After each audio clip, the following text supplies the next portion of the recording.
Right, stand by for the roar of racing engines now. When you consider a career in motorsport, it's assumed you need pretty deep pockets and some long-term experience behind you. But one up-and-coming team from the region are making a name for themselves, despite their relative youth.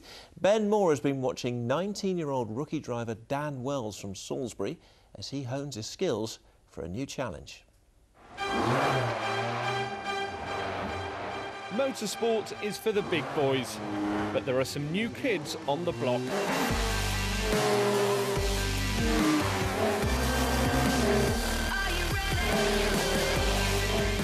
Dan Wells is just 19. He's been driving for, a good 18 months. I started karting when I was 18, so most drivers start when they're 8 years old.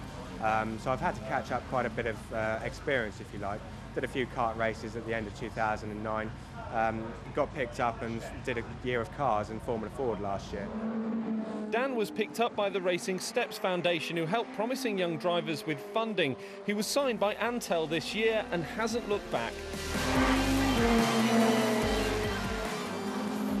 The next 2 years are going to be crucial for Dan. In racing, it's all about moving on as quickly as possible, and the team have just taken delivery of a Formula 3 car, which means if Dan drives well, he could be racing in Europe next year. Everyone in the Antel team has youth on their side. The owners are just 21 and 23, but there is experience. Here's team manager Ross Curnow on South Today 7 years ago.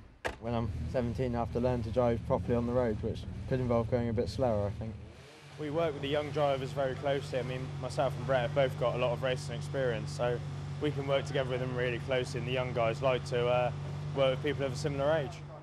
Sadly, youth is not usually allied with that other must-have, cold, hard cash. It's rolled on from the very small-scale operation to now being at a stage where we've got one of the best workshops in the country. You know, we've got 6 cars to our name, and you know, we're not planning on stopping yet. The season begins in April. It seems there's no stopping them now. We are a new team. I'm new to the series. We're up against some serious competition, which we know, but I'm sure we will be able to put together a good challenge with some good testing behind us. Ben Moore, BBC South Today, Thruxton. Fantastic. Good. I can't believe the age. I mean, what we got? They got the director. 23, I think. Yeah, that's extraordinary. Yeah. That is very young, isn't it? It is very young in a sport like motorsport. I mean, the central point of the piece, I think, about the fact that it does take, you know, a lot of money. It's a very expensive sport, and these guys are doing very well, and it's their talent that's getting them to a certain level. They're going to need a bit of assistance if they want to go all the way. Of course they are, and they will get it. But I love the way he said it's a way of life. This is not a job. I thought, no, it's not a job. They're loving it. Good luck to them. I hope they do really well.